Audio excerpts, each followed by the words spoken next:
When you think of iconic off-roaders, a few names probably spring to mind, like LandCruiser, Patrol, Defender, and the Mitsubishi Pajero. It might have disappeared a few years ago, but we're going to dive into the future of that model and tell you everything we know about the Mitsubishi Pajero. My name is Tim Nicholson. I'm CarsGuide Managing Editor, and joining me today on the Newscast is CarsGuide News Editor Dom Tripolone and contributing journalist Andrew Chesterton. We're just going to get straight into it. Chesto, is this actually happening? Will there be another Pajero? Tim, good to see you. That is the $11 billion question, my friend. If I had to answer it in a word, I would say yes, but I'll tell you what we do know. So we know that Mitsubishi killed off the Pajero nameplate, taking with it its largest SUV a few years back. We know that they are working on a full-size SUV. They've confirmed a large SUV is coming. In fact, they've showed it under shrouds. We don't know yet exactly what it's going to be called, but we do know that in America, they've trademarked the name Montero, which is what they call the Pajero stateside. And we know that in Australia, the brand is actually very vocal about having its hand in the air to bring the Pajero nameplate back. So yes, I'd say in Australia, at least, I would suggest the Pajero is coming back.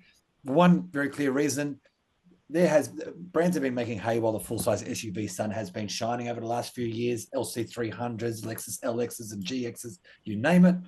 Mitsubishi's been missing out on that. I'm sure they want to make it work, so expect to see one in the not too distant future. I think the Pajero we are going to see is going to be very different from the old one. This is the new era of emissions laws, so don't expect the big turbo diesel version that we have seen previously.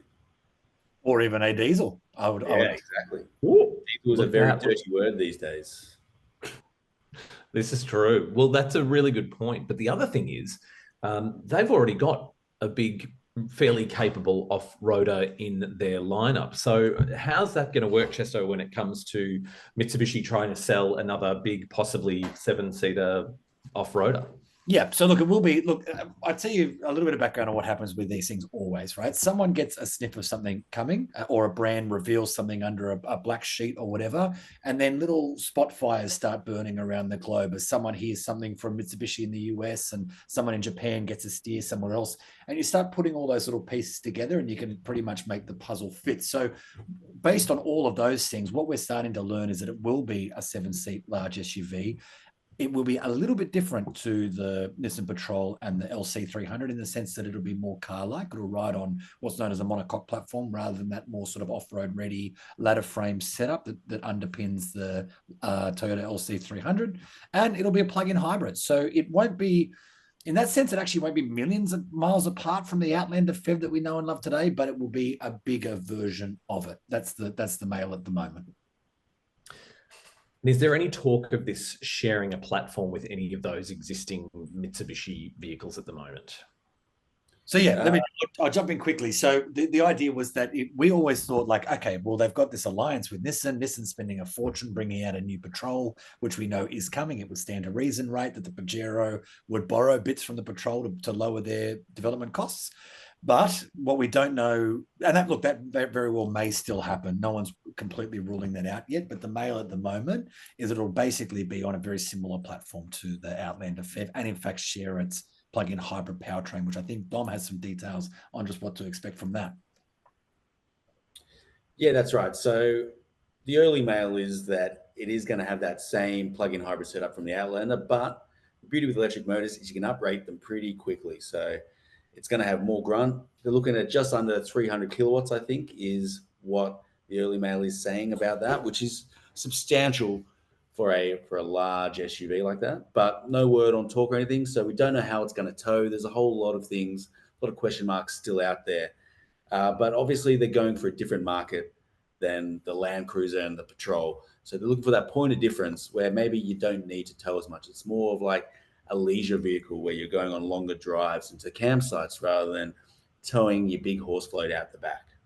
Yeah, and I think that's a big market, Dom, to be honest, because like I would love to look at some stats about how many people driving an LC300 actually put every kilogram of that towing capacity and every ounce of its off-road capability to work. And I would suggest it's not many of them, right? For all of those people, there's a level below that. I think that's where the Pajero is going to try and sit.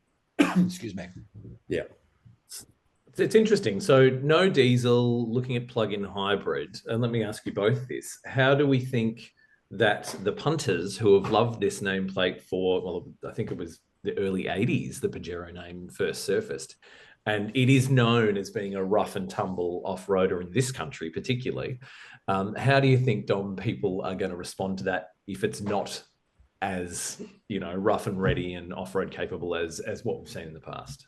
Well, we've seen the reaction to similar off-roaders like the LandCruiser 300 when it dropped the V8 from the 200, and also with the 70 series, and people all up in arms and spending insane amounts of money to get this old antiquated V8 powertrain in their off-roaders. So luckily the Pajero hasn't been around for a few years, so maybe there's not a dedicated model next to it in the showroom that people can think about. But then these cars that have been around for 30, 40 years that have, some of them are still going pretty much out in the regional areas. So there is going to be an attachment to that, but this is the reality. Those kind of cars aren't going to exist anymore going forward. So this is the future.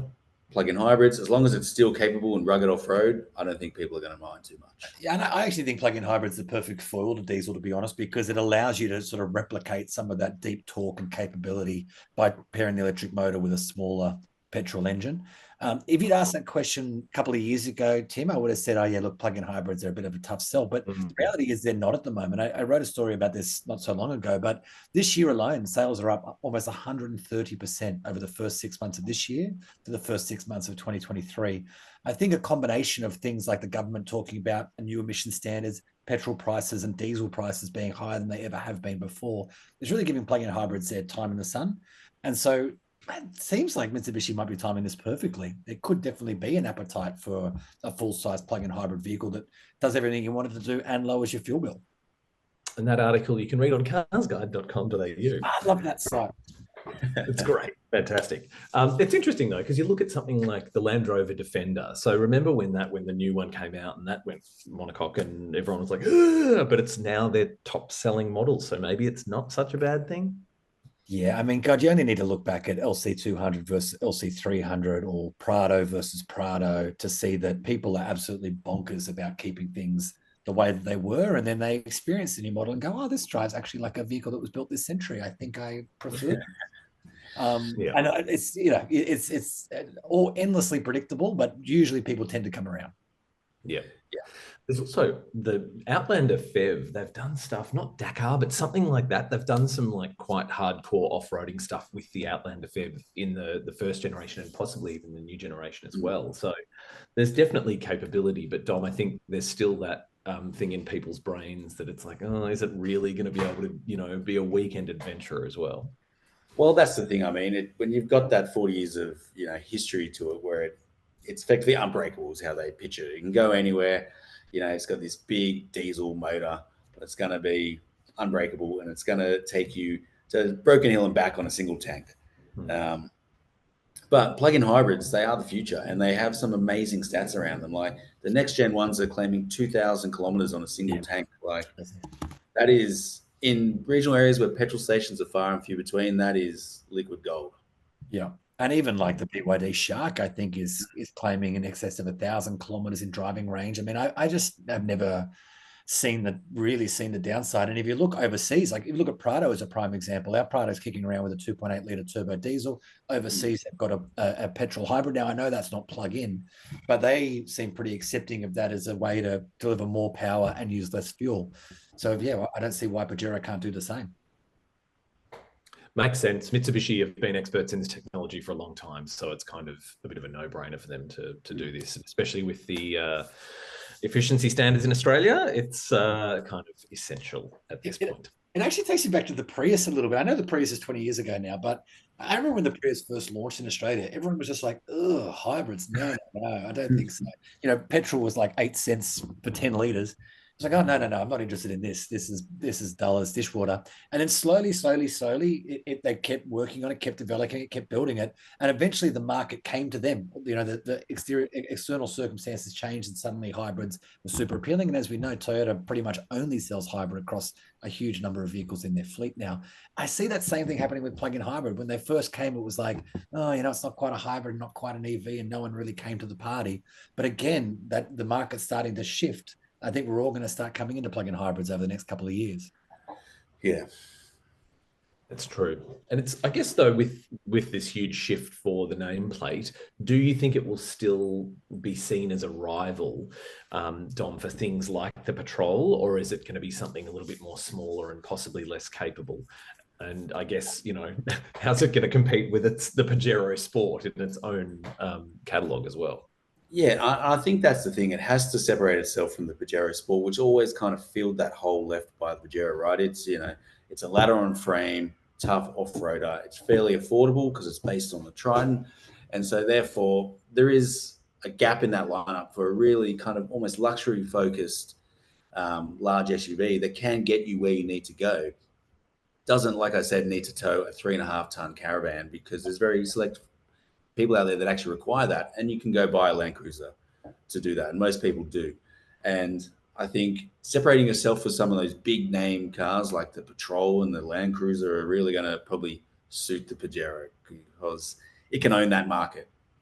Mm. Yeah, slightly more city friendly. I'd recommend, gents, than like Outback ready, I suppose. I mean, the only downside, I think I think from memory, but in fact, let me just look it up. I think the Outlander tows 1,600 kilograms braked, which really probably isn't enough. You'd like to see the Pajero do 2.5, something like that. Yeah. But yeah, as long as I can hit that, it'll be doing okay, I think. Yeah. Yeah. So what do we know about what this thing is going to look like? You've obviously got a render behind you, and we've got also on the screen, we've got the render from Thanos Pappas, who is in-house renderer. So what do we reckon this thing's going to look like? All right. So I don't want to sound like I'm not excited. I'm excited, but let's be real for a moment. These large 3-row SUVs, I mean, God, there's only so much you can do, right? They all end up looking a lot like large 3-row SUVs. I suspect the Pajero is going to look like a bigger version of the Outlander. Mitsubishi have a pretty clear, I guess, brand-wide design philosophy, and I expect that to expand to the Pajero. The interesting thing about it, I think, will be, as Dom mentioned earlier, by all reports, they will be targeting a more luxury focus. So potentially even more Lexus than Toyota, I guess, in terms of like direct competitors. And that's another way they're going to separate it from the Pajero Sport. The Pajero Sport is the rough and ready, kind of more affordable solution. This is the smoother, more comfortable, more premium feeling large SUV.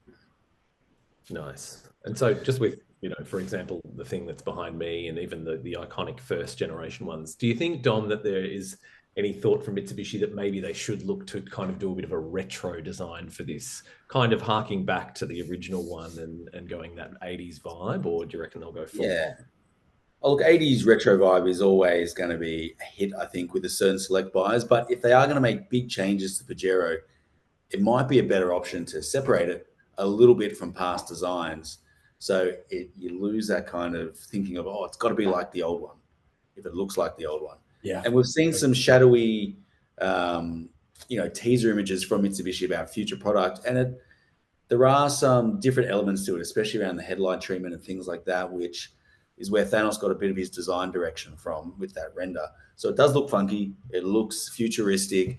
Might not be how it looks when it comes into production, but it's probably going to separate itself from the old ones, I would think. It will for sure, I think, because you'd be mad not to, right? This is not a refreshed model, facelifted model, and it's not even an all-new model of an existing car. It is ostensibly an all-new car with a very different powertrain and different philosophy to the one that it replaces.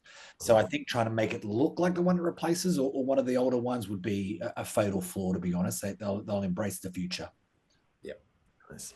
In terms, like Chester, you're talking about the positioning, and maybe this goes in more of a kind of a premium direction. What do you think that's going to mean for the cost? Because I think when the Pajero was here, it wasn't cheap because it's a big thing, but it certainly wasn't up there at kind of LandCruiser prices. So what do you think we're going to be here? It's interesting, I think from memory, the LC300 starts at around 100 grand, or just under, maybe high 90s, I think. I would be shocked if the new Patrol, started at much less than that. I suspect it will be around that 100K.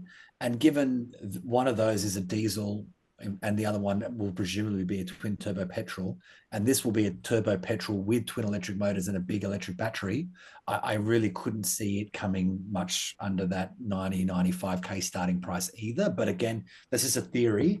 But of course, with plug-in hybrids, there's a whole lot of expensive tech on board, especially a very expensive battery. So yeah, around the 90s to 100, I'd suggest to start. But again, that's just a guess. Yeah. Do you reckon people are going to be okay paying that amount of money for a Mitsubishi, Dom? Well, that's the thing. Mitsubishi is generally seen as a value-focused kind of Japanese alternative. So it's always been less than a Nissan. It's always been less than a Toyota. So asking a high premium like that might be a stretch. But it depends how many nations they want to sell this in and how many cars they can amortize the cost over and what they can do to get the cost down. So the fact that it might be built on an existing platform could mean it's cheaper. There's less development costs, but end of the day, it all depends on that size of that battery. Yeah, that's where the cost goes. So Mitsubishi have kind of made noises about that in the past, about wanting to take their brand more upmarket. I think essentially like they're seen as the affordable option, mostly because a lot of their cars are quite old. Like, when they were doing ASXs and stuff that have been around since I was a kid, they can flog those quite cheaply, right? But anyway, they realize that time is coming to an end. Prices are going to be increasing, so they need to occupy a more premium space. They've been pretty open about that, actually. So I suspect the Pajero will follow that path. Yeah, nice. And Chesto, do we know when we're going to see this thing? And do we know when it's going to turn up to Australia? That's the other $11 billion question, mate. So we don't know exactly when we're going to see it. We will almost certainly see it over the next couple of years. Some of the international reporting at the moment is seeing it launching as an MY27 model year, so some way away, which would suggest, that's usually late 26 or in the second half of 26 or the first half of 27 to qualify as an MY27 car. I don't know. I wouldn't be surprised if we saw it a little bit sooner than that, to be honest. That's a long way out for all these leaks to be occurring already. But we'll see. But at the moment, the best mail suggests halfway through 26 or early 27. Well, that is everything we know so far about the Mitsubishi Pajero, but there is going to be a lot more information coming down the pipe about this rather critical model, and you'll be able to find it all on carsguide.com.au. Dom Tripolone, Andrew Chesterton, thank you both for joining me today. Thank you. As always, keep an eye on carsguide.com.au for all of the latest news updates and reviews. Thanks for tuning in.